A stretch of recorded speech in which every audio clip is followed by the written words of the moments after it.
doing amazing, man. Thanks for being here. Dude, And you're welcome. Thanks for saving Dana White's life.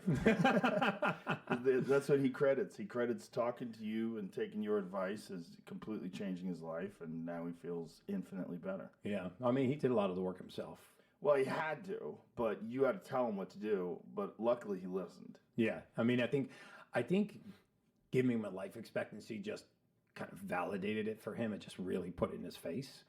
And, because that's something you can calculate. He's like, okay, well, I'm 53 now. 63 doesn't seem that far off.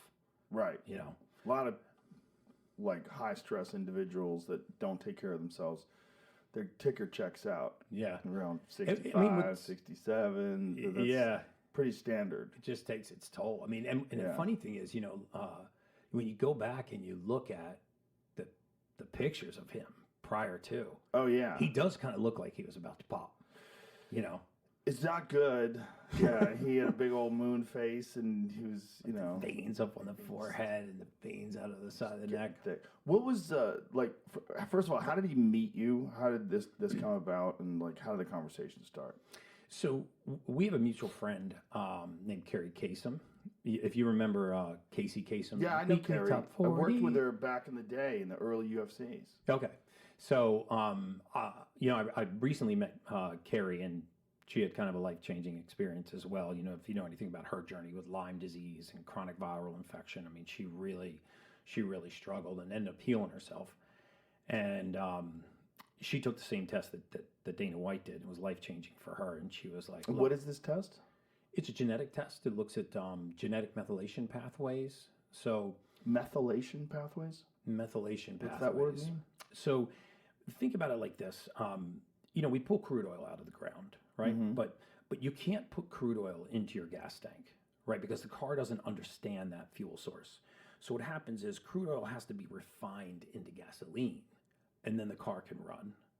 Okay, so in human beings, there's a similar process called methylation. There's not a single compound known to mankind, not one.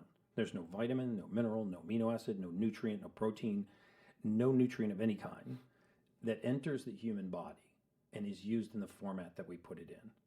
Without a single exception, everything we put into our bodies has to be refined into the usable form.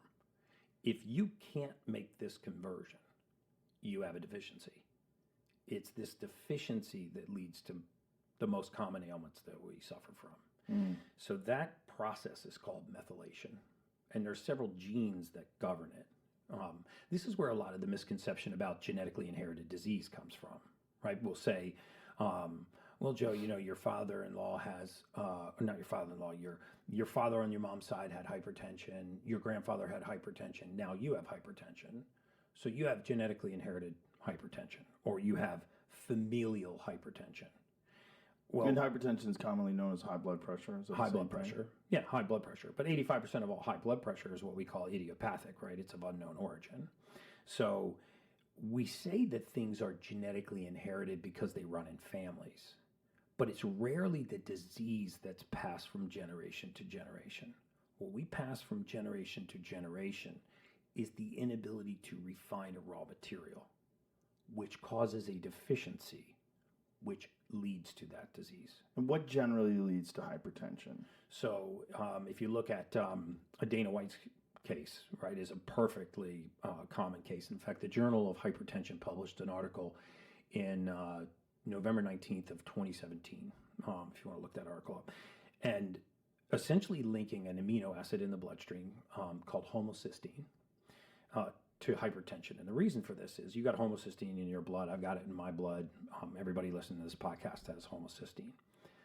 But if you have an impaired ability to break homocysteine down, right, to take that amino acid, homocysteine, and convert it into a harmless amino acid called methionine, if you can't make this conversion, homocysteine rises.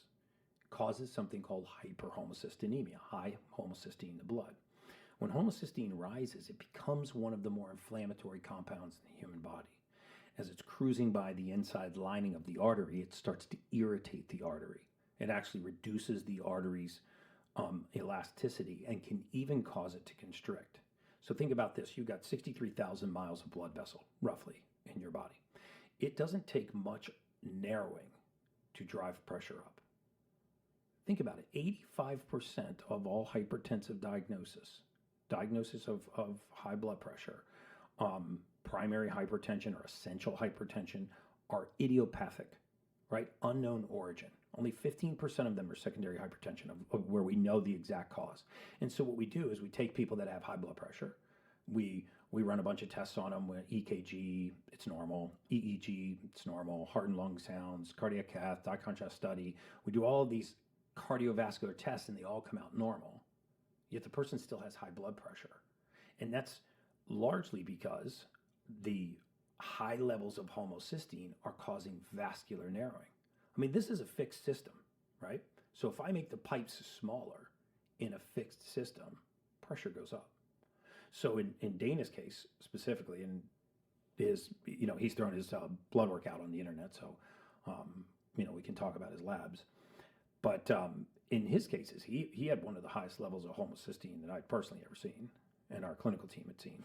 So when you say high blood pressure, could you define, like, I'm not good at that. Whenever I get my blood pressure, they tell me the number and they say it's good. I go, okay. But I don't know what's a good number. So 120/70, 120/80. And what's high? 130, 140, 150, 160. When does it get dangerous? 140, 150 starts to get dangerous. People Really? walk around at 140, 150, 160 all the time. And they don't know it. It's the silent killer. You don't feel it. You think you would feel high blood pressure, but very often it's the silent killer because you don't feel it. It's not like you hear your blood rushing in your ears, although you may. It's not like you feel pressure in your head or pressure in your neck or pressure in your chest. That's why high blood pressure, hypertension, is one of the silent killers in cardiovascular disease, right? In fact, one of the first primary symptoms is sudden death, right? So we often put people on hypertensive medication before we actually look at whether or not they have high levels of homocysteine or whether or not they might have a gene mutation specifically called MTR, and you could test for it, or MTRR. And what this gene codes for is it codes for the enzymes that break down homocysteine and turn it into an amino acid called methionine, right? And so if this conversion is impaired and this homocysteine starts to rise and your vascular system constricts, it can drive your pressure up. And it drives your pressure up without anything being wrong with the heart.